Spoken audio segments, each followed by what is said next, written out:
Hello, everyone, and welcome. I'm glad you could join me today. If you could type in the chat that you can hear me, then we can get started. So I will wait until you can answer me. I know there's a bit of a delay here from the time I say it till the time you hear it. And then we can just get about this topic. Yes, everybody says, yes, I can hear you. Bonnie, Laura. Okay, excellent, wonderful. All right, so I'm just going to call up the PowerPoint and then we can begin. If you can't hear, then if everybody else can hear and you can't hear, then it's on your end. So you can try to refresh the page. All right, so we just got to go here to reading view. There we go. There we go. So I'm just going to check that you can all see that. Yes, you can all see that. All right. Okay, so welcome to Women Health and the Medical System. This is an interesting topic. We talk a lot about customizing diets, that we're all biochemically different. But seldom have I heard anyone talk about the fact that perhaps the advice or the nutrition information for men is, you know, what should be for women. And some things are starting to show up. Some questions are being asked. And so I thought it'd be a good idea that, you know, we have a little discussion and plant the seeds into all of your heads so that going forward, more questions can be asked, because this is how things change and research happens and we learn more from it. So this is our agenda for tonight. We're going to talk a little bit about bias, and we're going to talk about some of the discrepancies in research and the medical system that have been discovered already. Diet differences. Again, just what's been discovered. There's a lot more that needs to be researched. Research on female athletes, because there has been some good work done with that. What it means for us, both as practitioners, and if you happen to be female, as a female. And then, of course, what we can do. So this is a topic that really fits us.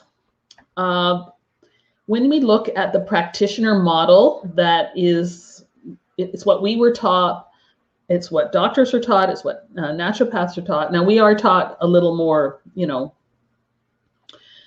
to spend time with the client, listen to the client, that sort of thing. But it's still a top down. We're telling them.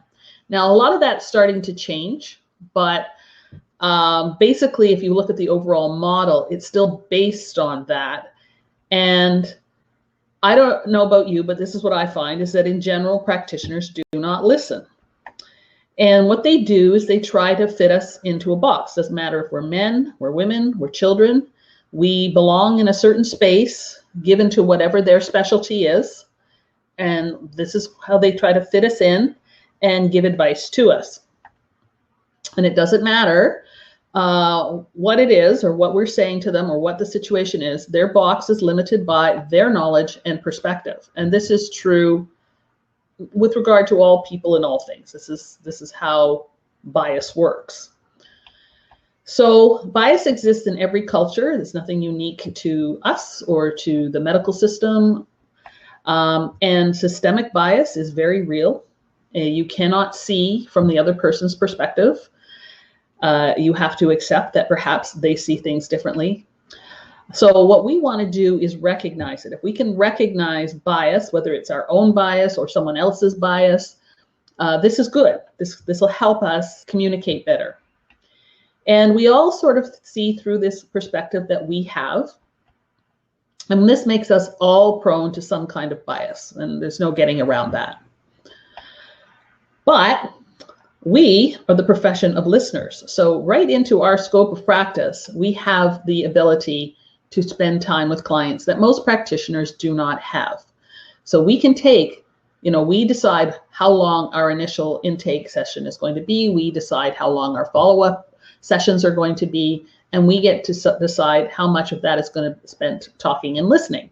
And since basically all we do is talk and listen, like we don't have tests that we run, we don't have different things that we have to do within a given session, we actually do have a fair bit of time to listen. And this is not something new. This is something we've always had.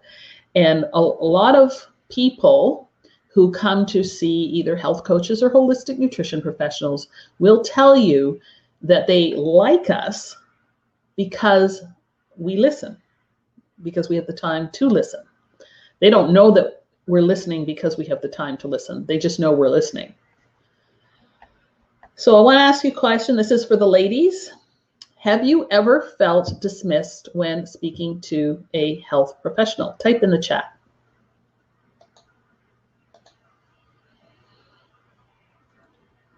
Let me know what your thoughts are on that particular question.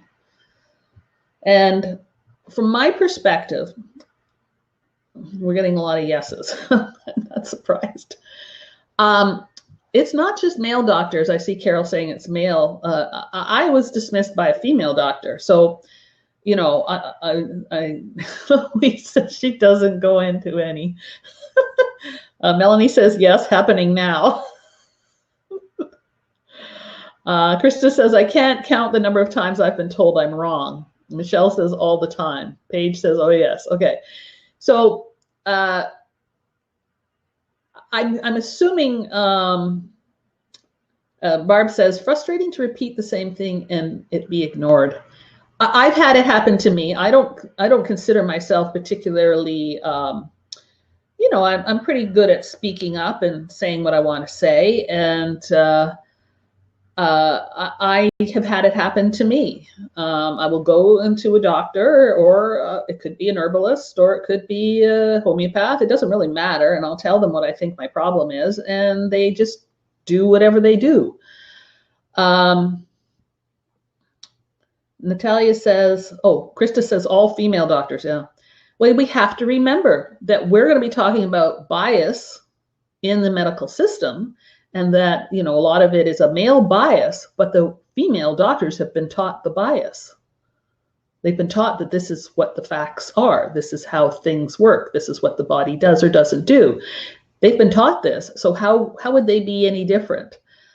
Natalia says, I choose very carefully where to go, who will listen to me. Anne says, by a female doctor who I left and found another doctor back in the day when you could find a doctor. Deborah says, you are just stressed. Who's stressed? Am I stressed? I feel very stressed right now. They're telling you. Sorry, Deborah. They're telling you are just stressed. Okay, got it. Paige says, my daughter was dismissed by a woman doctor, said to me in front of the child that the issues were in her head. She should have lost her license. Norma Jean says, oh, yes, they give you a prescription and send you away. Deborah says, that's what my doctor assumed. She asked me, are you anxious or stressed? And don't get me wrong, asking a person if they're anxious or stressed as a means to figure out what their physical issue is not unreasonable. But not asking all the other questions that could lead it to be something other than stress should be done as well. Krista says, mine gave me a pill for candida and got mad when I said it didn't work. One pill. Okay. So clearly this is an ongoing issue. And if we're experiencing this and we happen to be practitioners, you can imagine what it's like for the average person. This could explain why they like us so much, is that they, get to have somebody listen to them. And of course, I was going to ask, has it ever happened with a female medical practitioner? And you have all answered that, yes, it has. One of the best doctors I ever had, an OBGYN, was female. And one of the worst that I ever had, OBGYN, was female. The male doctors are that I've had have not dismissed me. I'm not an easy person to dismiss, but I knew I made them uncomfortable. I knew they were kind of afraid of me, but anyway, whereas the females weren't, so they just said whatever they believed to be true. All right, so there are some discrepancies between what women go through versus men.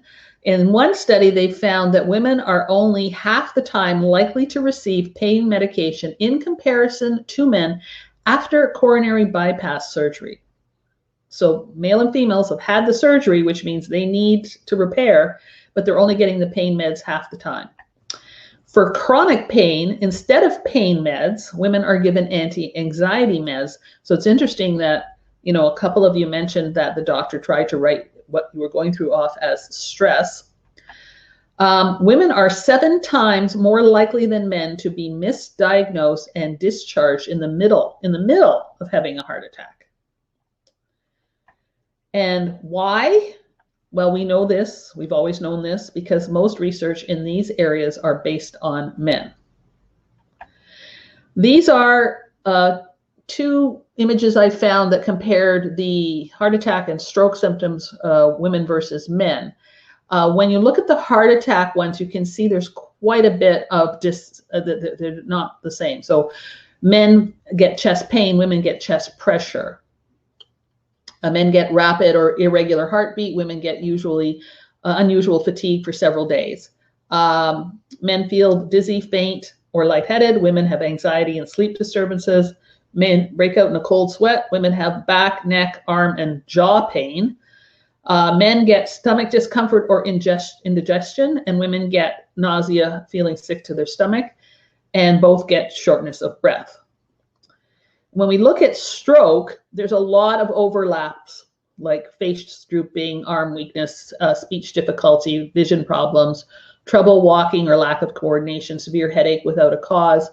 But then as it goes on, you see there's more for the women: general weakness, disorientation and confusion or memory problems, fatigue, and again, there's that nausea or vomiting. So all of these ones at the bottom here could be overlooked as not being necessarily a sign that a stroke is on its way. So this is just alone how different we are. And for years, they did not recognize these symptoms in women when it came to heart disease or stroke. There's a book called Pain and Prejudice, and tagline is How the Medical System Ignores Women and What We Can Do About It. And Gabrielle Jackson goes through and documents what has gone in over time, as well as what's happening now. And one of the statements she makes in the book is that from the beginning of medicine, women's differences to men has marked her as inferior, which when you think about it is really strange, because, you know, unless you are a dog lover and hate cats, you wouldn't call dogs superior to cats. If you were a scientist, you wouldn't call dogs superior to cats.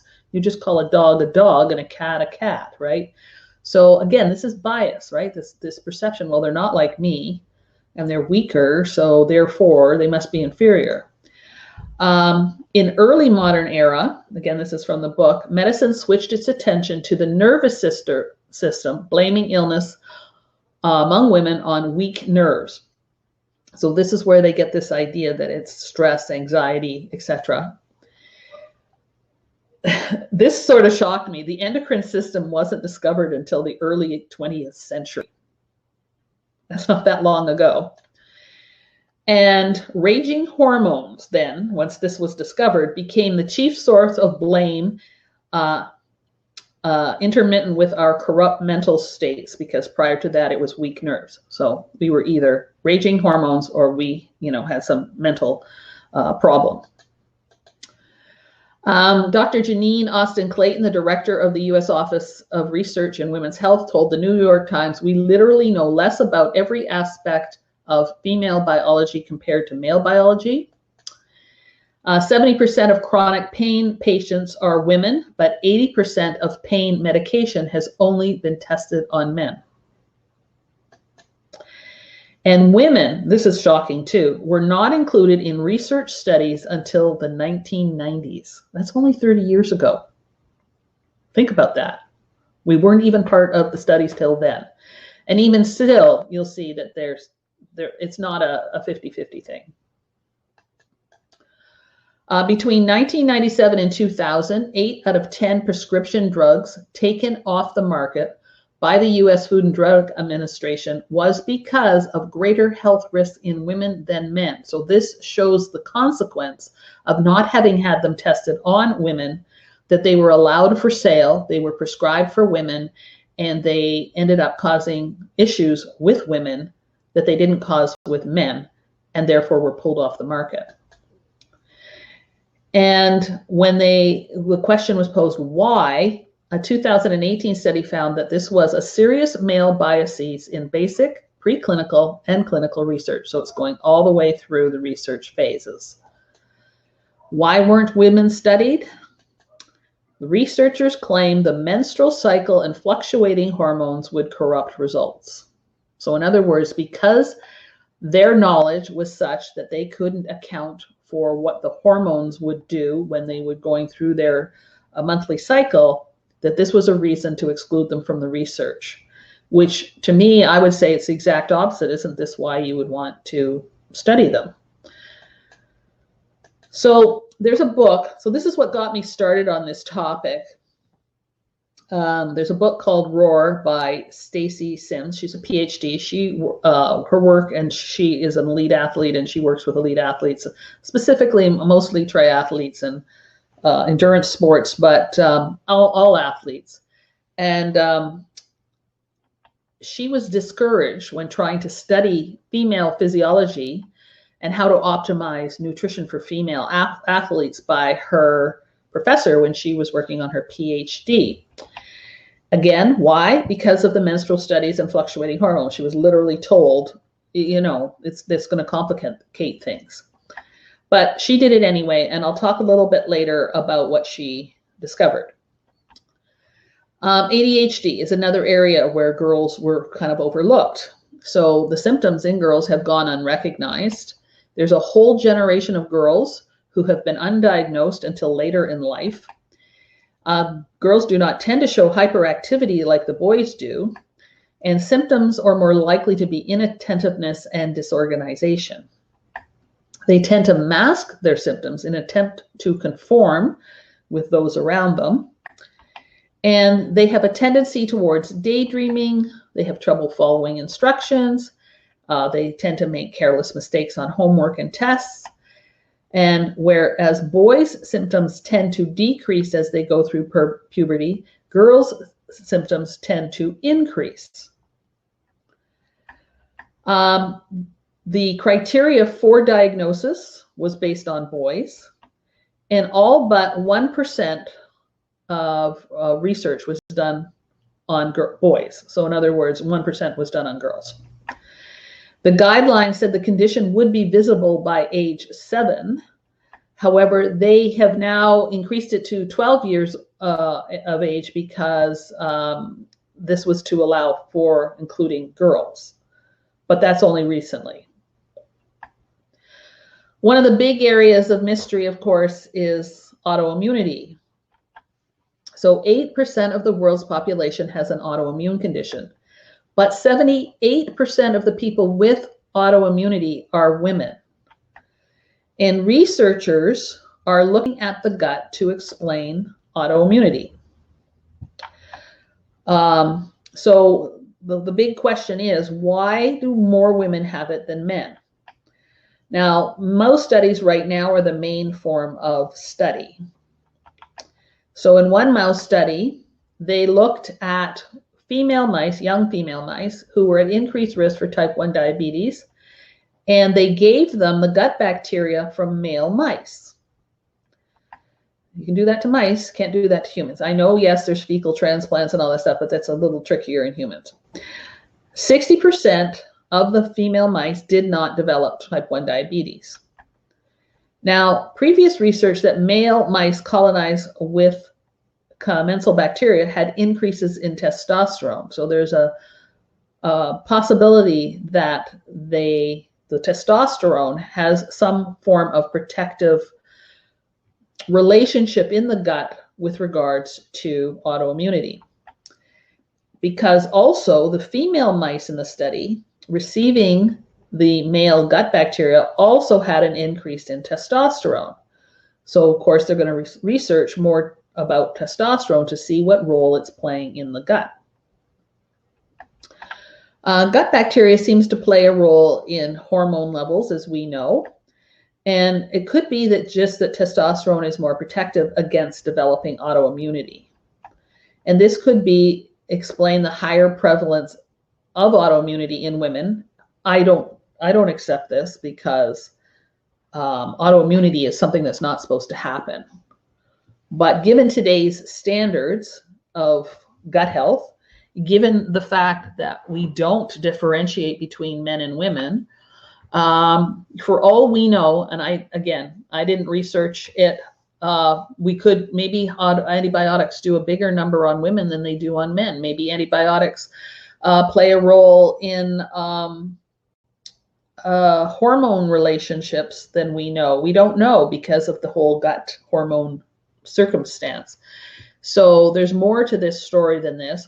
There's also, and I've got another slide coming up you're going to find very interesting with regard to food.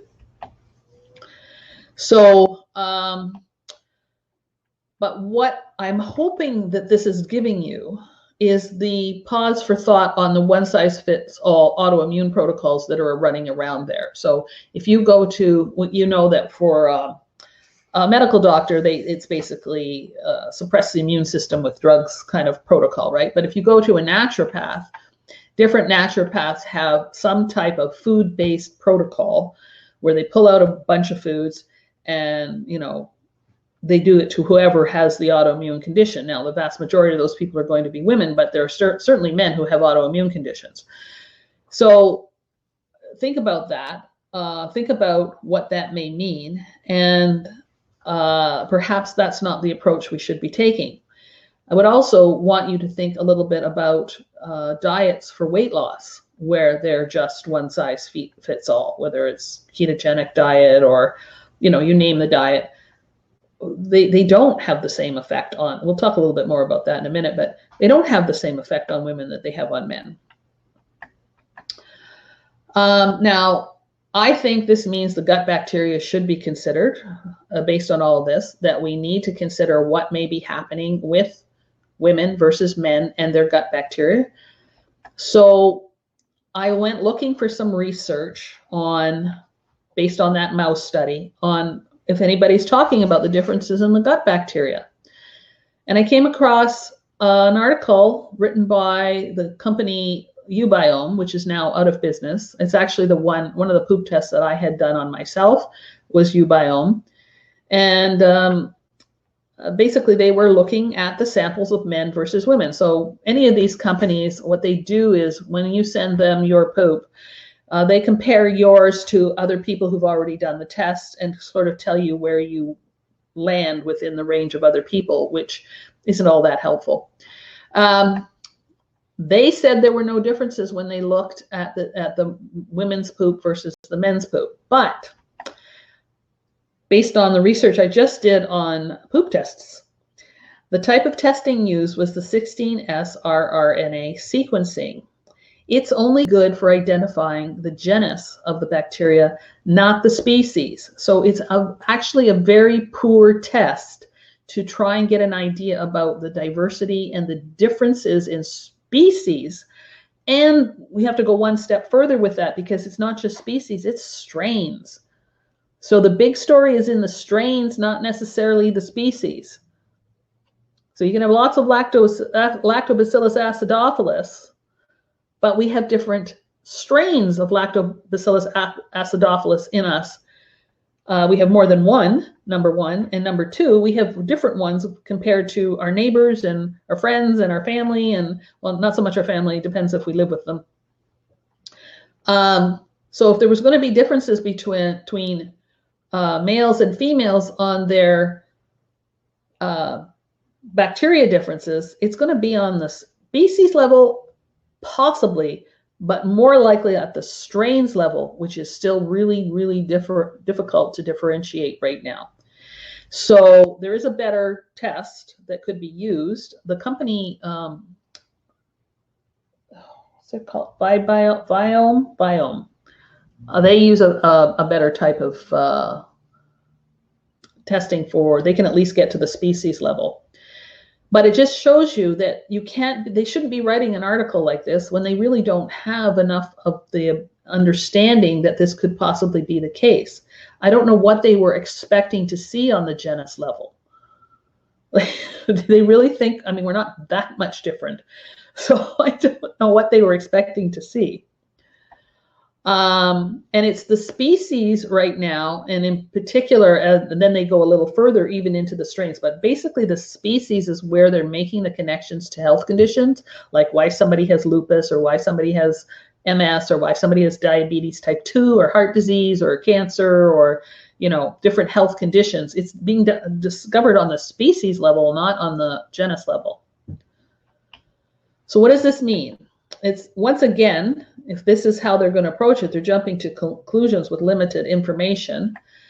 And if this was an official position, fortunately, this is just a company that was having a product and they were writing based on what they'd seen. It's not really, you know, some official research facility. Then Gut Health Info would be seriously on the wrong path already. And so fortunately, that's not the case. And it's only because of mice studies that we have the inkling that, hey, wait, there's some differences here. It is worth noting that every cell in the body has a sex. So we got lots to learn. Now, in terms of Alzheimer's, 2/3 of all Alzheimer's cases are women. So again, much higher levels. Estrogen has shown a positive effect on regulating insulin. And it regulates something called insulin-degrading enzyme, which is necessary to break down excess insulin. Insulin-degrading enzymes break down beta amyloid, which, as you know, is one of the hypotheses that for Alzheimer's, that it's the dementia is due to the buildup of beta amyloid plaque. And I stress that it's a hypothesis because there is some research that shows that people can have beta amyloid plaque and they don't have Alzheimer's.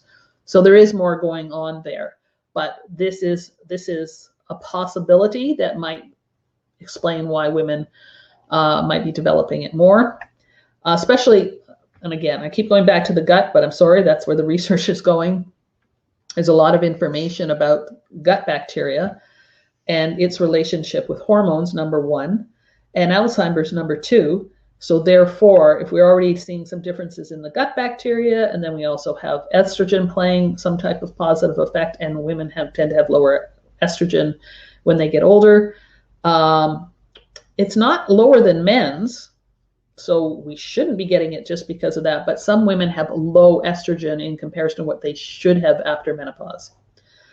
Now, if blood sugar is too high, then there's not enough of this insulin-degrading enzyme to break down the beta amyloid, is the way the theory goes. Estrogen deficiency is common after menopause. Like I said, it shouldn't be, but it is. Dysbiosis increases with age. Gut bacteria produces estrogen, all three types. It also regulates the estrogen, detoxification of estrogen or potential recirculation. So there's a mechanism within the gut that allows you to recapture estrogen instead of flushing it down the toilet if needed. So again, this brings it back to, but the gut has to function properly. And of course, gut bacteria also helps with insulin sensitivity if this is playing a role in any way, shape, or form. So what about diet? So researchers analyzed fish, mice, and human studies which looked at gut bacteria changes based on diet. And they found that specific diets affect gut bacteria differently in males and females. In other words, Our gut bacteria reacts differently when women eat a blueberry versus when a man eats a blueberry. I don't want to make it that specific, but that's basically what they're saying. So once again, it brings us back to that concept that people are constructing diets for all purposes, whether, as I said, it's the keto diet, the lectin diet, or it's a weight loss program, or it's a gut health program, or whatever. They're coming up with these diets not knowing how the foods that people eat affect their microbiome. Think about that. Think about what that means. Think about all the things that we have been taught that has never differentiated the actual foods we eat and what it might mean to us physiologically. Now, the information is not there to tell us much, right? Remember, these are studies that just looked at what changes happened in the gut microbiome of fish, mice, and humans when they were fed the same foods. And they found a male and female difference. That's all they know so far. But it really should make us have pause for thought when somebody is promoting a cookie cutter type of diet. In terms of the keto diet, so there's a study where mice were on it for 15 weeks. The male mice lost weight and their blood sugar stabilized. The female mice gained weight and had poor glucose levels. And when they did it with mice who'd had their ovaries removed, they lost weight and had stable glucose levels. So there's something about our female hormones that make how we do on the keto diet slightly different. Now, we're not mice, but nonetheless, this is why the mice studies can be helpful, because we can do stuff like this and actually see things, and then we can see how they apply to humans. So what they're surmising from all this is that estrogen appears to limit or block ketosis. Then there was a study of 30 people, 25 men and 5 women, race walkers. Again, why only 5 women? They were put on a 3 to 5 weeks on a low-carb, high-fat diet, followed by a high-fat carb restoration. So first they cut the carbs and they restored the carbs. What they found was the markers for bone remodeling were impaired. So in other words, they were already starting to see some inhibition of how they maintained bone. And only bone reabsorption recovered after carb restoration, so after they started eating a higher carb diet. My question is, since women are more prone to bone loss than men, why only 5 women? Would the results have been worse with more women? Because when they do studies, they create statistics. So the women would get averaged into the men. And yes, they would take a look to see if there was a big difference between men and women, but it's only 5 women. It's only 25 men. It's not even that many men. And then the other thing is that when the title for the study is published, right? If there was more of damage done to the women, that you'd have to read the whole study to find that out. It's not going to be there in the title, and this is usually what grabs the headlines, and this is what usually penetrates the ideas of the practitioners who might be, reading different research articles and things like that. And when I say articles, I don't mean like a research study with all the, how you can see different on different websites who give you reports on new research. There's a little article, right? Just a little article. So think about that. How many women have been put on the ketogenic diet by practitioners, right? I know many. Cutting complex carbs can increase cortisol. And this is something they have found that is more likely to occur in women when they cut their carbs. It can cause a shift in serotonin and progesterone levels. A lack of fiber can affect estrogen levels. And this is starting to be known now that many women do not function well on true keto. So they now have what they call modified keto, where more carb macros are being added. The good news is at least it's being discussed, at least it's been noticed, but it's hard not to notice them. So when I used to work in the health food store, It was right in the heyday of the Atkins diet, which is very similar to keto. And the women who came in looking for the low carb products, because just like today, there was this was back in 2001, 2, 3, in that era. Just like today, there's all these companies coming out with, low carb foods. And it could be low carb chocolate or low carb, snack materials, whatever. Anyway, they were really cranky people, really, really cranky, rude and cranky. The men who came in were always in a good mood. So, and I'm not talking like one or two, I'm talking like repeatedly we saw this, to the point where everyone in the store noticed it. So it's been known for a while that women don't do as well on a low carb diet as well as men. So we need to find out why. So this brings me back to Stacy Sims and what she found. So she found that there's similarities between boys and girls before puberty. During puberty, boys increase in testosterone, girls increase in estrogen and progesterone, which increases their fat mass and reduces available glycogen. And this can limit the building and repairing of muscle. Now, again, her book is for athletes, and when you get into her book, she goes into much more specifics with regards to what athletes need to do. And it has been her experience that the limitation of women for building and repairing muscle can be, it doesn't have to be that way. That's basically what she has found. Just to remind you, in case you are unfamiliar, because this is what she found. So it all has to do with where the woman is in her cycle when she's trying to build muscle mass and repair muscles. So if you recall, your levels of estrogen, which is the blue line, and progesterone, which is the black line, are low during the period and at the end of the period, and then it starts to build up towards ovulation for the estrogen, and then at ovulation the progesterone starts to build. So the estrogen and progesterone are highest in the luteal phase until menstruation commences. Okay, so there's this. So basically, she talks about this time frame and this time frame. Okay, so the low hormone levels and the high hormone levels. So basically, she said estrogen influences can cause more fatty acids to be burnt during exercise and spare glycogen. And this can be good during endurance exercise. However, fat is not as an efficient a fuel as carbohydrates for high intensity exercise.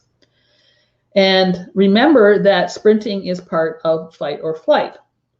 And higher estrogen and progesterone in the luteal phase causes plasma volume to drop by about 8%, which is also not good for performance. Remember, she's talking about athletes. It can put a strain on the cardio system and increase heart rate. It can also have a slightly elevated core temperature in the luteal phase. This can reduce performance, particularly in hot climates, and has been linked to poor sleep, particularly the time to get to sleep. This is a suggestion from her. I don't know if this works. Drinking a cold drink before bedtime may help with lowering core temperature at bedtime. Just thought I'd throw that in there. So what does this mean? It says basically saying women athletes will have different performance ability during their cycles. Low estrogen and progesterone at the beginning of the cycle until ovulation, women will have more stamina and energy. After ovulation, high estrogen and rising progesterone, they'll have less stamina, less energy, and have a lower ability to maintain muscle. So, ladies, once again, I ask you a question. Have you ever, and this is, again, I know some of you may be past and are now in menopause. I have some information about that as well. Have you noticed you feel your best just after the main discomfort of the period has passed and for about 2 weeks after? Has anybody ever noticed that?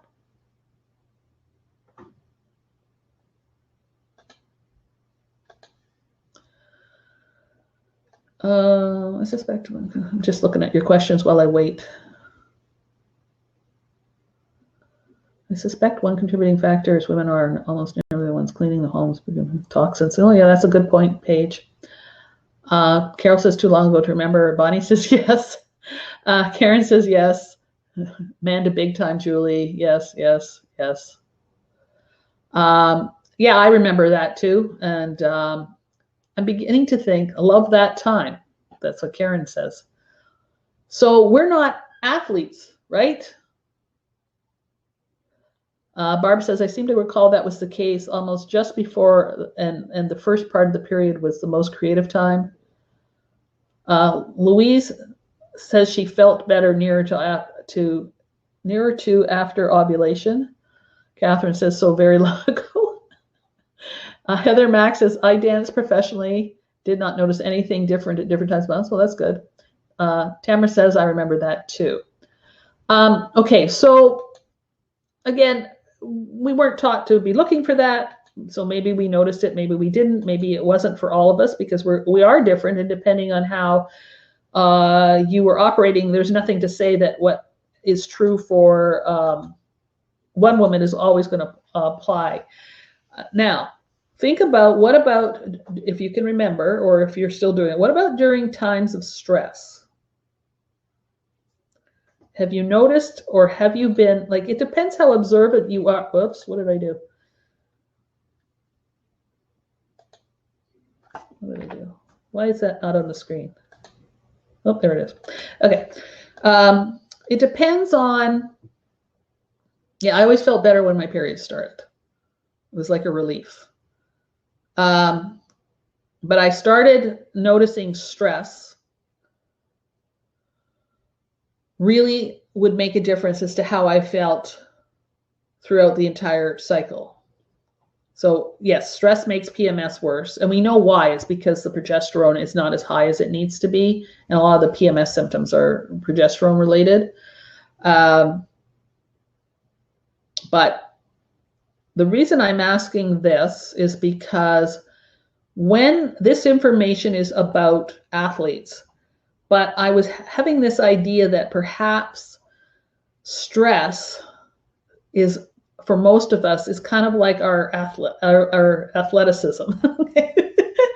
Because we're in fight or flight when we're in really, really stressed, right? We run around like chicken with our heads cut off. It doesn't matter if we're enjoying what we're doing, right? The fact that we're just go, go, go, go, go, and we've got that pressure of time or whatever, that alone could keep us in fight or flight. Then you put any kind of worries, any kind of fears, any kind of stress on there. We all know this. We all know what stress does. But it occurred to me that we could be experiencing what she was seeing, even though we're not elite athletes, simply because of our stressful lifestyles. And that's why I thought the information she has was somewhat helpful, or could be helpful to some people. So, all right. The body we're receiving is that we're in fight or flight, and it may behave in a similar way when the estrogen and progesterone are high. And of course, PMS symptoms like fatigue, headaches, and irritability could be related to this as a factor, because those are stress symptoms, big time, for anyone. So her recommendations were that during the high estrogen time, women need more complex carbs, because low carbs decreases estradiol and increase estrone, which will increase fat storage. More protein, especially leucine. So when she says, I know that doesn't make any sense. Basically, complex carbs avoid the high refined carbs. That's what she means by the low carbs, right? More protein, especially leucine. And one of the things she recommended was branched chain aminos, because they're helpful for crossing the blood-brain barrier and help decrease the effects of progesterone and estrogen on the nervous system. She also recommended magnesium, EFAs, and zinc, healthy fats, including saturated, and she stressed organic, of course, dairy, because whey is high in leucine, chocolate, and she also suggested aspirin during this time, which of course we're not going to suggest. Lower stress. More cortisol leads to less progesterone and promotes fat storage, as we know. and improved the estrogen detoxification process. So you want to look at liver function and fiber, because that detoxification of estrogen is a gut and liver situation. So this is when the estrogen levels are high. We want to have them mobilized and removed in as efficient process as possible. Now, she also has a whole section on menopausal women, because there's a belief that women will have more issues maintaining muscle after menopause. And she found that some dietary adjustments made a difference for their athletic performance, and they were able to build and maintain muscles in a similar fashion to what they had had before. Again, branched chain aminos, more protein before and after exercise, and not that we would ever recommend this. Avoid fructose-based sports drinks because women don't utilize fructose as well and may cause GI symptoms. So those are those, highly processed, horrible drinks. So women also need to add more whole grains, fruits, and veggies. And as estrogen levels drop, women become more insulin resistant, as we mentioned, as estrogen is needed to help promote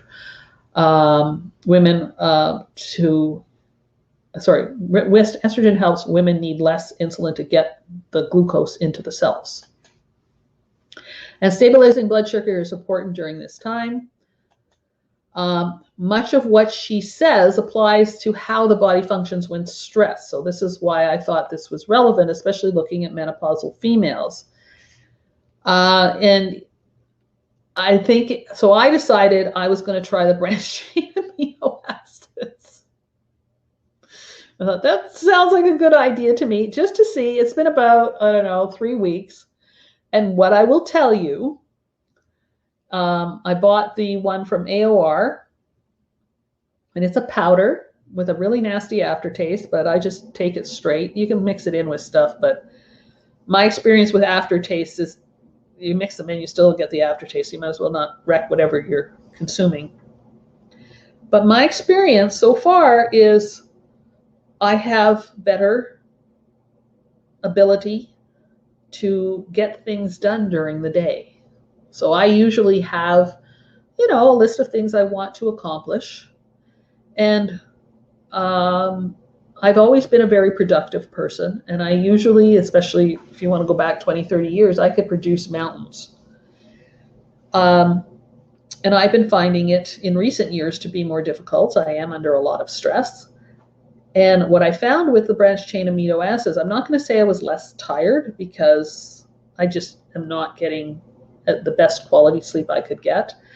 But it didn't seem to matter. I would be able to line up a task, execute it, go on to the next. And we're talking not just sitting in front of a computer task, we're also talking physical tasks, because I bounce between doing stuff on the computer, doing stuff in the kitchen, going for a walk. Like I call it, it's all part of the same process. Jumping on my rebounder, doesn't really matter.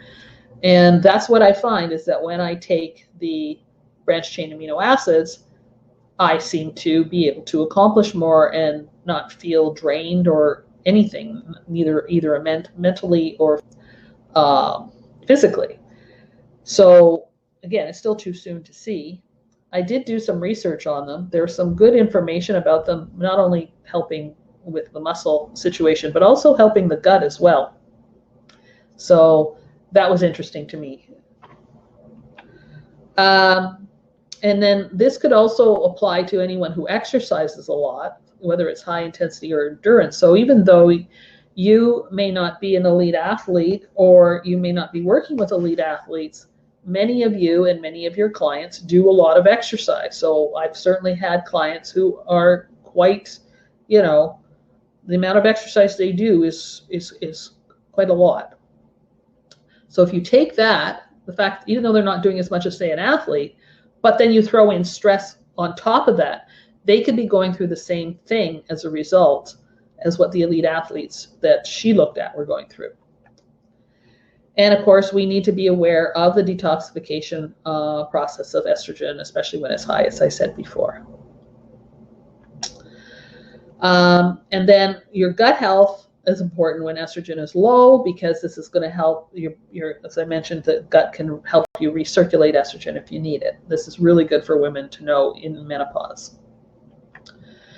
And I threw this in because I thought this was interesting too. This concept is called bedtime procrastination, delaying bedtime for no practical reason. Women are twice as often to have it as men. So the question is why? I've had bedtime procrastination my entire life. I never wanted to go to bed. It wouldn't take much to distract me.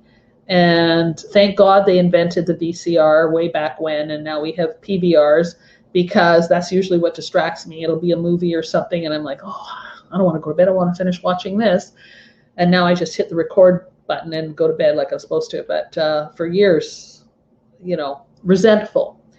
Now, it's linked to higher stress during the day and having to put off desires during the day. So, in other words, they believe it's people claiming valuable me time late at night. And when you think of the average female, what do they go through? They have all their regular work a day stuff, and then there's the kids at night and getting them to bed and all this stuff, and they finally have a few moments to themselves later in the evening. This is what they're linking it to. It is linked to health issues due to lack of sleep, because they have to get up in the morning.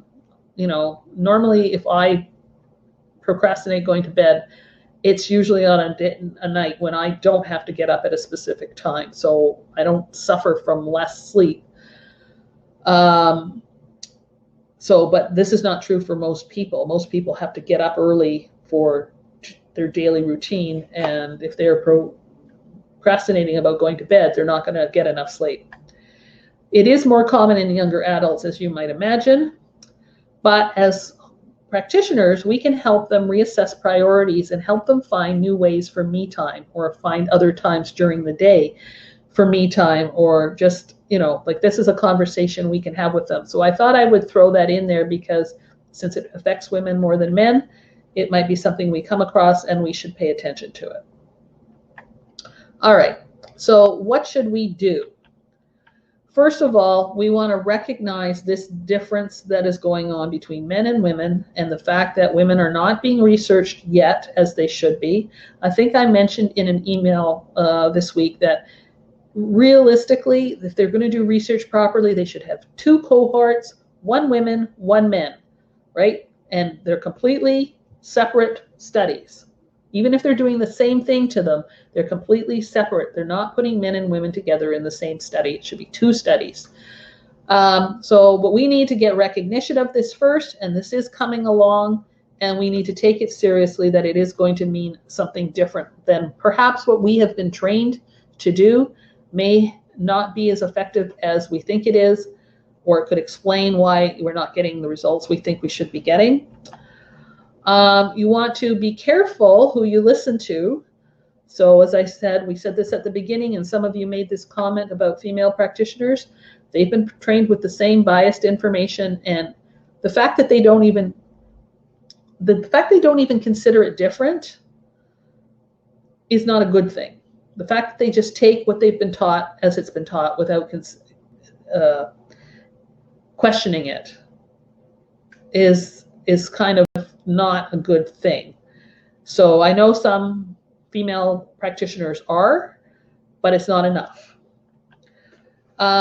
Look for more research on differences. So when you are working with people in a specific health condition, just Google that. Just do study, abstract, the name of the condition, and men versus women. That's what I was doing when I was looking for research, just to see if they found anything. And then the big thing is to speak up and ask questions and push the practitioners to think outside the box. So I noticed this isn't just about when you're seeing a practitioner yourself. There's 2 other aspects to this. One is helping your clients form questions they can ask to their practitioners when this is needed, right? So you may need some information from their doctor, or they may need some information from their doctor. Help them with the questions they could ask that may get the best quality answers, right? And it's never, you don't, to say to a doctor, well, has anybody researched if there's a different reaction to this medication, women versus men? that's a very good question that they're not going to take offense to, that may make them think, okay? So questions like that can be really helpful. But the other aspect is, and I've noticed this a lot, and it drives me crazy. So when I listen to a MD or ND present at say a conference or at a seminar or webinar, it doesn't really matter. They talk like what they're saying is factual. They have a way of speaking because they're basing it on their what they do in their practice. They're saying, this is what I do in my practice, and this is blah, blah, blah, blah, blah.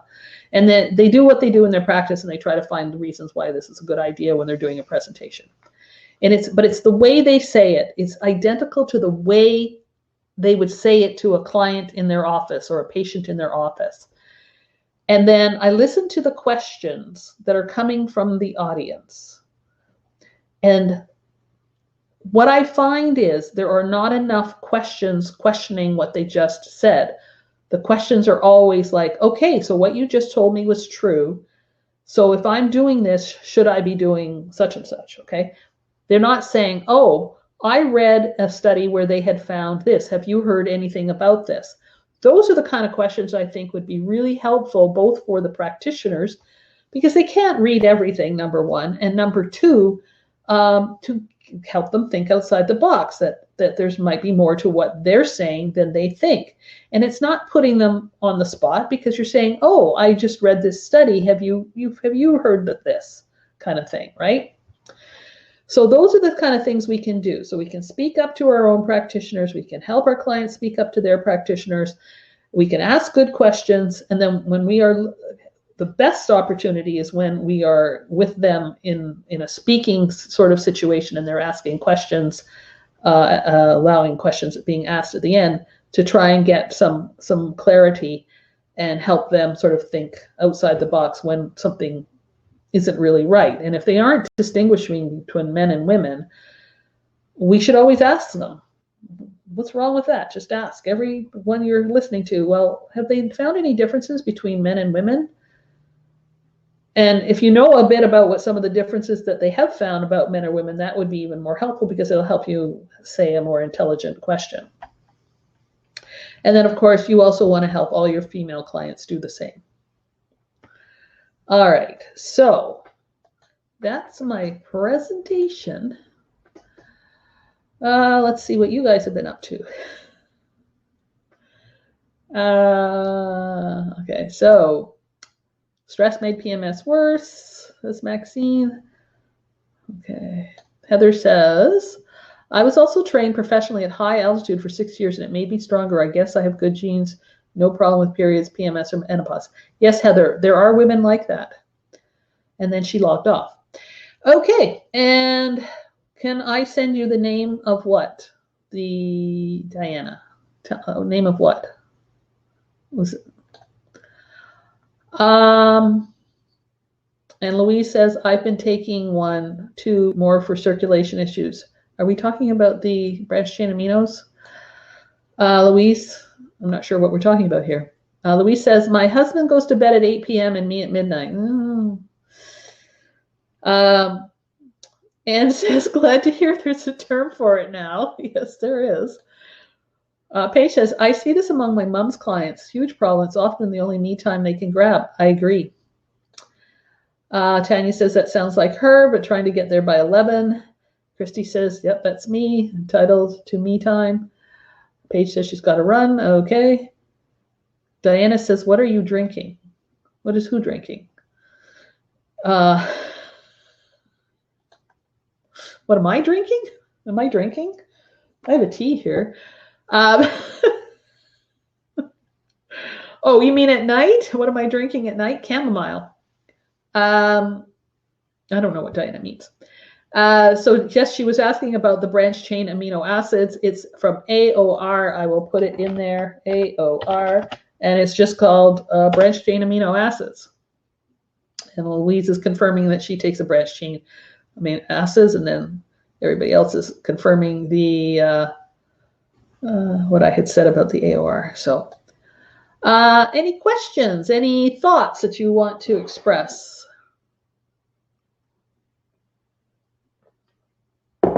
Although right now I'm not drinking chamomile. Right now I'm drinking cinnamon and ginger. This may be it. This may be my favorite. This is leftover from today. So I drink this during the day and I drink chamomile at night. So my chamomile is already made and sitting and waiting for me. You're probably thinking all I'm going to be doing is drinking tea all night. Not quite. I don't finish it if I don't need it. Melanie says, interesting info from Stacy and athletes. Yeah, I mean, I got the book. I got the ebook. I read the first part because the second part really goes into what an athlete should do. And, you know, on day one of your cycle, do this, blah, blah, blah. And since I'm not an athlete and I didn't think that was going to, like, it's really too specific. It's an athlete thing. But I thought the fact that she'd done the research on women, which has not been done, was really interesting and literally took into the very thing that they had done to dismiss putting us in the research was our menstrual cycle. And she's using the menstrual cycle to study the women. I thought that was brilliant. Have you ever seen anything on acceptable cholesterol levels differences between men and women? Are they looking at this? I did read something. I can't remember what it was. I read something about cholesterol levels in women, that the higher levels are not necessarily as problematic as they thought, or something to that. I'd have to go find it. Louise says, great topic. It's been on my mind for a while in regard to prescription meds. Well, remember that whole Vioxx thing that was pulled off the market? You know, the COX-2 inhibitor arthritis drug? It was the women who were developing the heart problems and dying. The majority of the people who suffered, that's what happened with Vioxx. Yes, she was writing about menopausal women as athletes. And so I'm glad she did, because I wanted to see what she had found out about menopausal women, number one, because even though we're not athletes, we still want to maintain muscle. But the other thing that has been on my mind, and I haven't found anything to support this, is something tells me there's some kind of hormonal cycle after menopause. There's something, I don't know if it's hormonal or if it's just a cycle of some kind. There's some kind of monthliness after menopause in how we feel and whatever. So this is why I wanted to hear about the menopausal women. I wanted to see if she found something that would mean something to menopausal women. Krista says, thank you. My daughters are athletes, and I'll definitely check out Roar. Interesting about the cholesterol. Yeah, don't quote me on that, Louise. I'll have to look it up. I'll look it up when I send out the replay if I find what I found. Natalia says, when you're talking about keto for women, does it include low carb? Yes. Like, women need carbs, period. But they don't need refined carbs. Nobody needs those. So we're talking about getting more complex carbs and something that's going to sustain their energy. Maxine says, I haven't had a period for 6 years, but I still have mood swings once a month. That's what I'm talking about. That's what I'm talking about. Like, what's going on? Right? If you had mood swings all the time, it wouldn't be weird, because then that might be something else, right? But why would it be once a month? Why would anything be once a month once you don't have a period? Anne says, monthly menopause, post-menopause may be due to the moon, possibly. That's certainly a theory. Bonnie says, I'm curious about your thoughts on seeds. Oh, seed cycling. That was mentioned. Oh, it was mentioned at the conference. When is this going to go away? Do you think this would be an effective way to wane off estrogen supporting supplements? No. There's nothing, and again, Stacy Sims says it too, and another female practitioner that I just heard recently said the same thing. There's nothing to seed cycling. There's nothing to it. So No. But putting more phytoestrogens into the diet, that has been shown to be helpful. So Karen's suggesting maybe a moon cycle correlation, possibly. Lisa says, I wonder if that's true if women have had a hysterectomy. I think it depends, number one, what type of hysterectomy they've had, because sometimes if they leave the ovaries, they still have hormonal fluctuations. But yeah, I don't know. I know that women who have, and I don't know all women who've had hysterectomies, but the women that I've worked with who've had hysterectomies don't feel normal after the hysterectomy. It's not like they were like little kids again when they felt nothing. There's still something going on there. We all know that the psych section of the hospital is busier. Oh, during a full moon. I thought you meant because of women. Diana says, mine are getting so out of control. I'm assuming those are mood swings. Again, I would also look at other things like blood sugar, gut, stuff like that, stress. Carol's saying, I wonder as a project as menopausal to do a diary for a period of time to check out mood and physical aspects. Sometimes that's the only way. If we don't document it, we won't actually notice it because we get busy.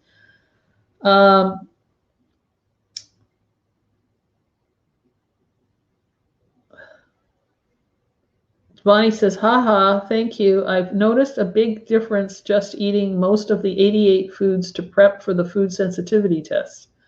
I guess I need to diversify. But I can't remember. Oh, about the estrogen and the seed cycling. Yeah, I didn't know you prepped for a food sensitivity test. I thought you just did the food sensitivity test.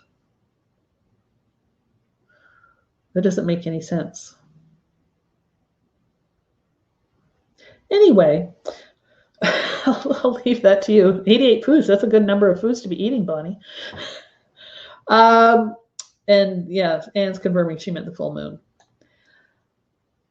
Yulia is asking, if a woman had her uterus taken out, but ovaries left behind, they still cycle and all the issues of hormones are still there. That is true.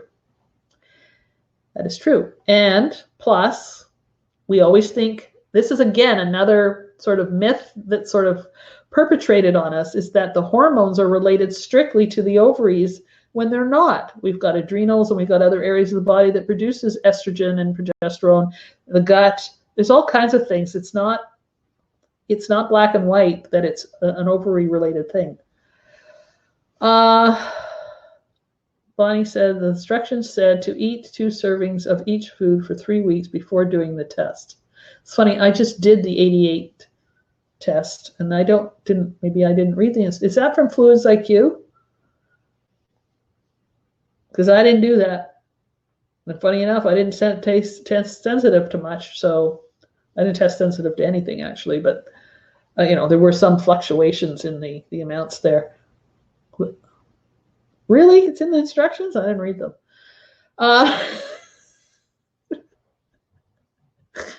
That doesn't make any sense. I should have done that. That could have been a really cool diet. All right. I don't see any other questions here. Well, I hope this has given you some food for thought. And the more we talk about it, the more we bring it out into the open, the more it will progress. This is going to take some time, but if we don't talk about it, it's not going to ever happen. And so we're the only ones as females that have a vested interest in this, and therefore we need to do that. Lisa said, my sister had to eat for gluten before they could do the test for intolerance. I know that's true for testing for celiac, but